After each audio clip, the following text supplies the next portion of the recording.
माटिया गुंडी पोक बा ब्राउन प्लांट होपर ईसत माटिया रंगर और 3 ରୁ 4 मिलीमीटर लंबा। यह एक शोषक श्रेणीय कीट। केतेक अंचल कृषक माने यह चकड़ा पोक बोली मध्य कहिथांती। माटिया गुंडी पोक छोट डेणा युक्त एवं एमाने क्षिप्र गति रे वंश विस्तार करिथांती।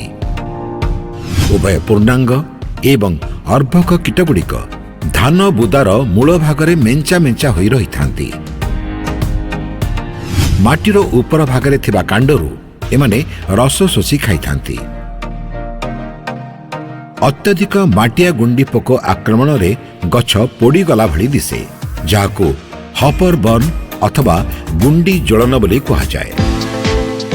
धान खेतरे ठिया पानी, मात्राधिक जबक्षारजान प्रयोग एवं अत्यधिक घंच धान बुदा थिबा क्षेत्रे एमाने शीघ्र वंश विस्तार करिथांती। अत्यधिक आर्द्रता सह 28 ରୁ 30 डिग्री सेल्सियस उत्ताप माटिया गुंडी पोकर वंश विस्तार करिबारे सहाय्य करे।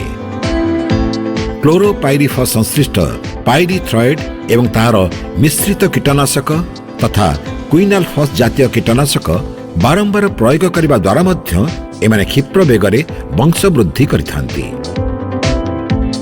गोटे निर्दिष्ट कीटनाशक बारंबार प्रयोग करने द्वारा এই कीटमानकर प्रतिरोध शक्ति वृद्धि पाए एवं जहा फल रे कीट परिचालना कष्टसाध्य होई पड़े। माटिया गुंडी पोकर आक्रमण को प्रतिहत करने पाई प्रथमतः धान धाड़ी रे बुणिबा एवं धाड़ी रे रोइबा उचित।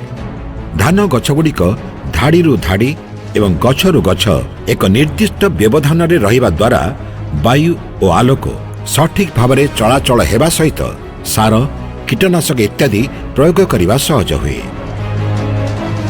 माटी परीक्षा अनुଯାयी जमी रे सार प्रयोग करने उचित। जबक्षारजान अधिक प्रयोग करने अनुचित। पोको आक्रमण परे जमी रे ठिया पानी रखिबा उचित नुहे एवं कीट आक्रमणर आर्थिक देहली सीमा अतिक्रम कला परे कीटनाशक सिंचन करने उचित।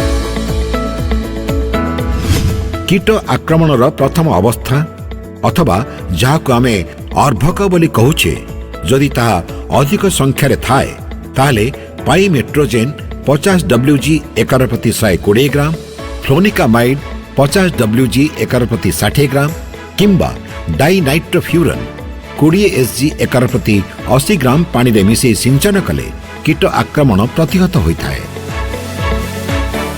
जमी रे जदि धाड़ी बुणा अथवा धाड़ी रुआ करा जाए नहीं ताहले पाही किंबा कंदी करी गछर मूल को कीटनाशक सिंचन करने उचित।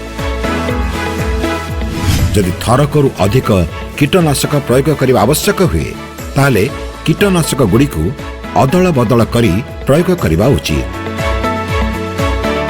गोटिए कीटनाशक को बारंबार प्रयोग करने उचित नुहे।